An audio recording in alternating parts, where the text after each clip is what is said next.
Greetings and welcome to the latest episode of Preserve the 80s. Today I am at Wayback Burger in Meriden. I very seldom go to Wayback because the prices there are extremely high. But with the rises in price at just about every chain right now, they're really not that much worse than anybody else. The last time I did a Wayback video review was in 2018. It was called Wayback Fish Sandwich followed by Heartbreak, if you care to see that.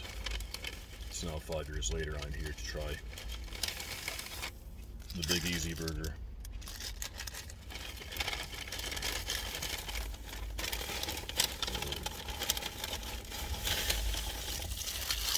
The chicken BLT.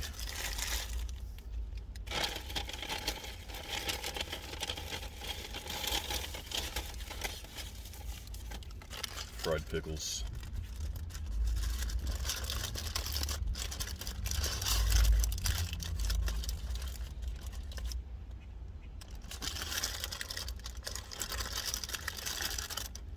The unwrapping is always the hardest part. Trying to find a way to show what's in the packages without spilling, but also making the auditory assault of the crinkling wrappers as minimal as possible. But these fried pickles are still very hot, so I'll wait a bit to get them in.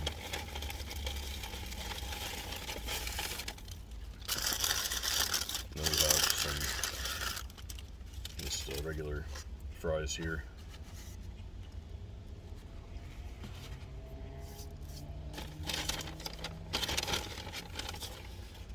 I think this is a cup of ranch, and that's for the fried pickles, but I'm not going to use that. And I also have a limeade.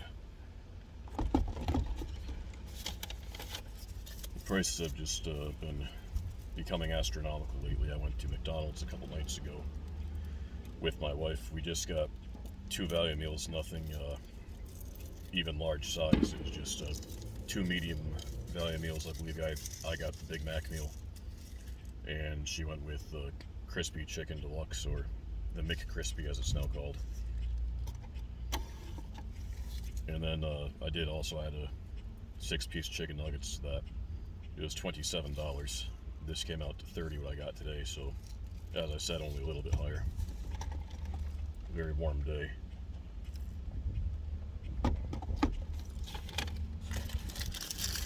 Try the burger first. This is the Big Easy Burger. It has 2 meat patties along with lettuce, bacon. I think there's tomatoes on here. Tomatoes.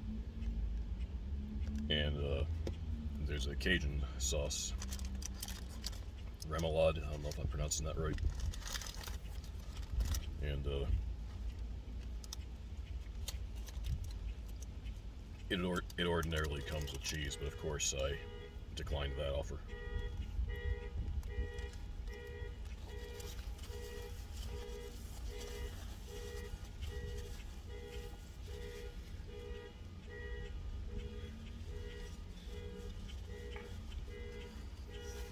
If you prefer a burger that tastes like one that you grill up at home, or might have at a backyard barbecue or something to that nature, you'll enjoy Wayback. They have more of like I said, just like sort of like a backyard barbecue grill type flavor to them. It's getting a bit windy here. There is a steam shovel parked to my left. Bits and pieces of gravel occasionally are blowing in here. I might have to close the windows, but I don't want to because it's really hot.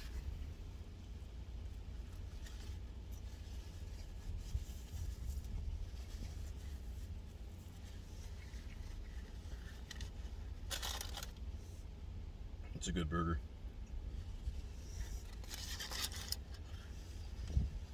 A bit highly priced for what it is, but good.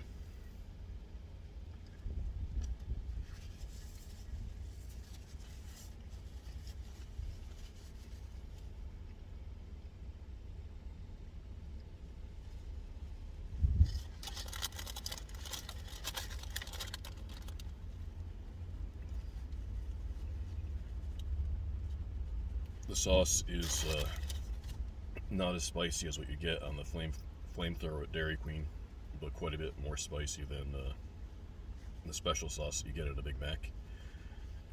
For a long time I thought that the special sauce was a blend of ketchup and tartar sauce, or Thousand Island dressing. Turns out, or at least from what I've recently read anyway, there's no ketchup in it, it's actually mustard, which is probably why I like having it on the burgers. I hate ketchup.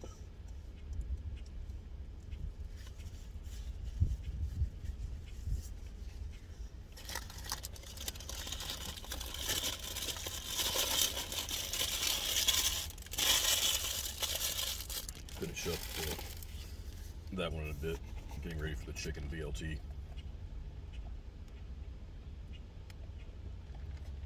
Speaking of money, I'm about to lose a lot of it. The bake element in my oven has died. Well, actually it hasn't, that's what I thought had happened, but it actually turned out that there's a problem with the whole electric system of the oven is very flawed. I can still use the cooktop and I can still broil, but I can't bake, which renders it impossible to make things such as pork chops or turkey or chicken or whatever else that needs to be cooked for a long time and can't be broiled. So I wanted to, as I said, I thought it was the bake element that was broken. I took that to a repair shop and they said there's nothing wrong with it. So I brought that back home, put it back into the oven. A technician came by and he identified what the problem was, but neither he nor I could find the model number anywhere on the oven. Typically, there'll be a sticker with the model and serial number on the inside of the door, or the lower drawer where you have the storage area below the oven. There's 6 or 7 different places where you might find it, but if you can't find it at all, that means it was likely removed, and if it was removed, most likely a technician from the company, in this case Whirlpool, would have removed that on their own. And when they do that, it means that in their mind the oven is damaged beyond repair. Now some people will get their hands on an oven like that and illegally put unauthorized parts in it. A licensed technician legally can't work on an oven once it's been put into that status category. But a lot of people will buy them on the black market, fix them up with unauthorized parts, and then just put them along in the kitchen with the house that's flipped. My house was a flipped house. I bought it in 2019. It was renovated in 18. And at the time I didn't know about the whole, if the sticker is missing, it's probably been taken off by a technician thing. In fact, I never even thought to look for a sticker because for years I had no trouble with the oven. But now I have a black market oven on my hands that I am going to have to pay a princely sum to replace, both to buy the new oven, to have it transported and installed to my house, and to have the old one hauled away. So if you're shopping for a house, you're taking a look around, make sure that all the appliances, the major appliances, still have their warranty labels and model numbers on there, because if you don't, you may end up paying a price like I am about to. But if you happen to live somewhere, just got a lot of salt in myself. If you happen to live somewhere where there are Lowe's home supply store locations, some of them will have what's called Lowe's Depot, where you can get marked down appliances that might have some scratches or minor things wrong with them, but they'll still work just fine. It's not a shady situation like the one that I got myself into.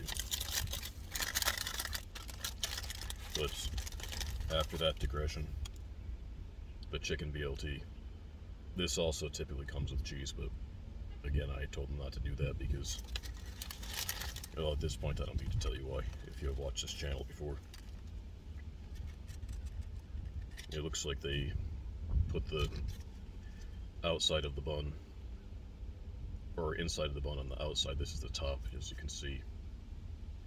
The bottom, well, this is the top, but they put it on the lower side.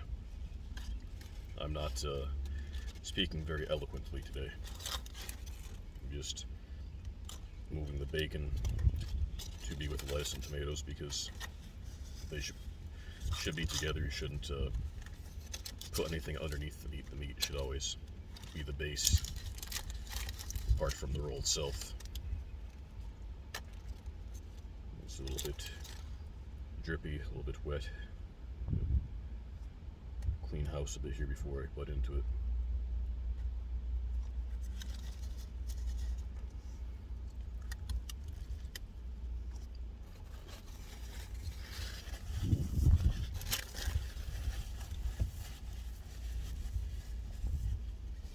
Very good.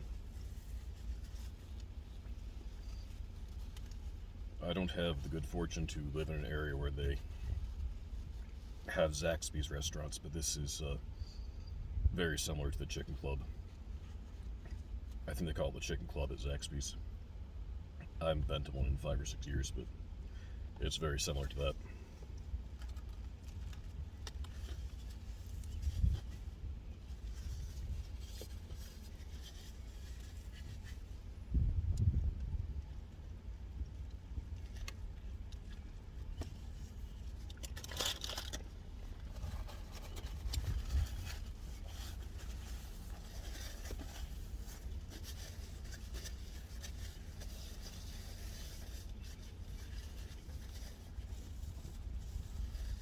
I had to hide my face from the camera there for just a moment because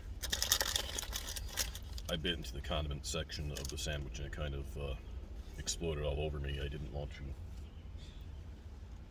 expose you to the messy sight that was the surface of my face at the time.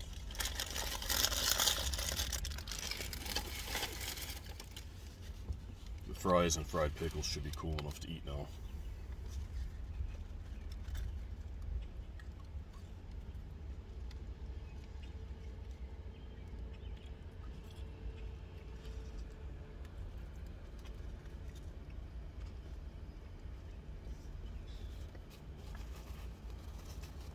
I do love the fries. They are,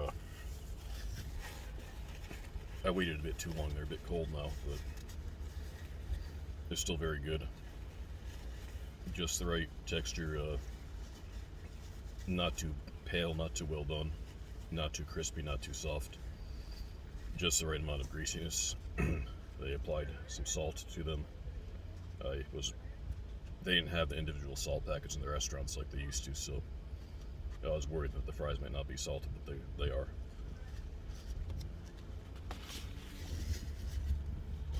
So that turned out pretty well. Now for the fried pickles.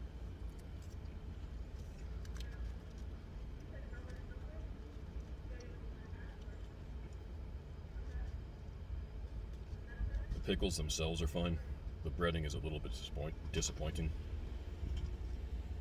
Nice crispiness on the outside, but the inside's a bit mushy. A little bit greasier than what I prefer.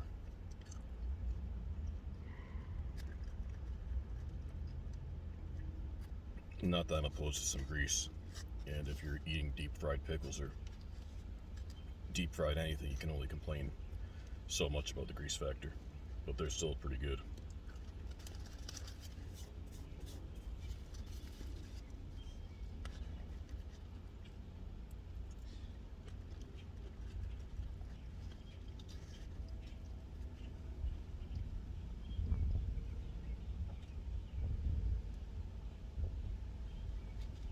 I'm not sure what that is. I don't know if you can hear that.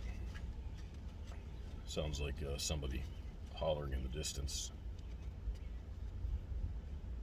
I think it's more than one person. Well, they are not going to disturb my fried pickles.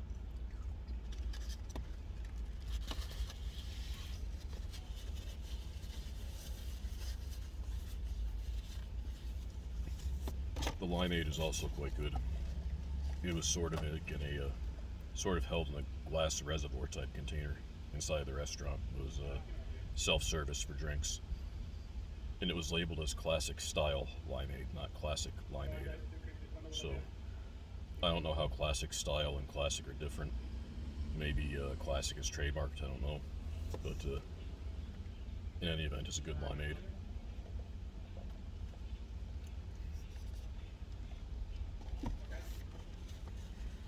I guess that's pretty much all there is to discuss today.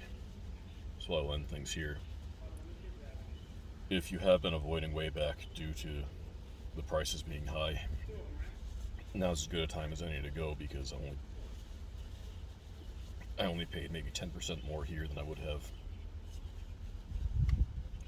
for a comparable selection of foods at McDonald's or Burger King or Wendy's. And in the past, the spike of price, the disparity in price would have been much higher than that. So it would be a good time to visit Wayback if you'd like to. And well, I hope you do that if the mood strikes. Farewell.